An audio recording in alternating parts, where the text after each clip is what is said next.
Justement, Émilie Boyle, vous avez lu les journaux pour nous. La situation au Liban préoccupe beaucoup nos confrères. Oui, exactement. La situation au Liban empire chaque jour avec ces frappes dans le sud du pays et dans la capitale, chose qu'on peut voir aujourd'hui sur la une de l'Orient le jour avec ces frappes ici sur Beyrouth. Le quotidien libanais parle d'un pays au bord d'une nouvelle invasion. Le journal explique qu'Israël voudrait mener une opération militaire terrestre sur une profondeur de 15 km pour établir une zone tampon. Le quotidien propose aussi 3 scénarios d'offensive terrestre ici dans cet article. La première imagine une manœuvre israélienne par l'Est pour couper le lien entre la Syrie et le Liban, ainsi qu'une avancée depuis le sud du pays. Le deuxième scénario suggère qu'Israël voudrait ensuite imposer une tutelle politique complète au Liban. Enfin, l'article imagine même qu'Israël pourrait tenter une invasion terrestre en Iran. En France, le journal catholique La Croix ici parle d'un Liban piégé. Ceci est une photo de réfugiés libanais qui ont fui la campagne pour trouver refuge à Beyrouth. Le quotidien explique que le pays est une nouvelle fois plongé dans une guerre que sa population ne voulait pas. Libé nous propose la même photo ici sur sa une ce matin. Le correspondant du journal à Beyrouth est allé à la rencontre de ces déplacés de la région de Tyr. Et donc, le journal nous propose une double page sur ce sujet ici et raconte une exode à contre-cœur, fuyant une potentielle occupation israélienne dans le sud du pays. Alors, Émilie, dans d'autres journaux, on parle du rôle de la France dans cette guerre.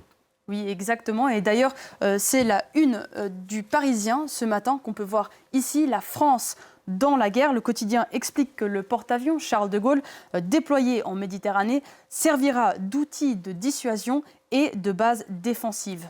Le Figaro, pendant ce temps-là, s'intéresse plutôt à la position d'Emmanuel Macron, qui se présente comme un protecteur consensuel. Le quotidien estime qu'il prend une ligne diplomatique prudente et applaudit ses décisions militaires défensives qui, je cite, suscitent très peu de critiques. Alors très peu peut-être, mais pas aucune. Allons voir de nouveau vers La Croix ici avec cet article. La Croix se demande si la France n'est pas en train de se faire piéger. Selon cet article, je cite, « La frontière entre une posture défensive et offensive n'est pas nécessairement claire sur le terrain. C'est ce qu'on appelle le brouillard de la guerre. » On va mettre le cap sur l'Espagne, Émilie. Le ton monte encore entre le gouvernement de Pedro Sánchez et Donald Trump. Oui, toutes les unes espagnoles parlent de ces tensions entre les États-Unis et l'Espagne. Commençons avec El Mundo aujourd'hui. Alors, pour rappel, Pedro Sánchez a d'abord refusé de laisser les Américains utiliser les bases militaires en Andalousie. Donald Trump a ensuite déclaré que l'Espagne était un pays hostile, un risque même pour les États-Unis, comme vous pouvez le voir ici dans le titre d'El Mundo. Selon ABC, Donald Trump a ensuite aussi menacé de punir l'Espagne en limitant les visas et les livraisons de gaz. Et lors d'un discours hier, Pedro Sánchez a réitéré son message de défiance. Non à la guerre. Il a ajouté que l'Espagne ne serait pas, je cite, complice de quelque chose qui est mauvais dans le monde, simplement par crainte de représailles. Simplement par crainte de représailles, pardon, excusez-moi. Si le débat fait rage en France, cette guerre divise de l'autre côté de l'Atlantique, aux États-Unis. Les démocrates n'arrivent pas à comprendre les objectifs du président Trump. Oui, d'ailleurs, les démocrates qui étaient outrés hier, allons voir du côté de Rolling Stone aujourd'hui, c'est pire que ce que vous pouvez vous imaginer, cite le magazine Rolling Stone. Le journal se fait l'écho des propos des sénateurs démocrates suite à un briefing confidentiel organisé par l'administration Trump sur le sujet de l'Iran pour des membres du Congrès américain. Ils étaient nombreux à qualifier ce conflit de guerre illégale et, je cite, qui repose sur des mensonges et qui met en danger des vies américaines.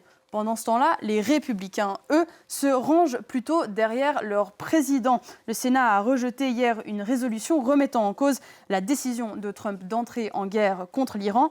Un vote similaire devrait être soumis à la Chambre des représentants aujourd'hui. Et malgré cet apparent soutien, une révolte républicaine n'est pas totalement impossible selon The New Republic. Le journal parle même d'un potentiel effondrement. Pour l'instant, les personnes les plus critiques ont été des figures médiatiques de la sphère MAGA. Ce qui leur pose particulièrement problème, c'est que des soldats américains perdent leur vie. Cet article suggère que cette vague de critiques pourrait rapidement dégénérer. Une chose est sûre, cette guerre n'est pas très populaire aux États-Unis. Selon cet article dans The New York Times, 59% des Américains s'y opposeraient. Merci beaucoup, Émilie Boyle, pour cette lecture de la presse mondiale. Tout autre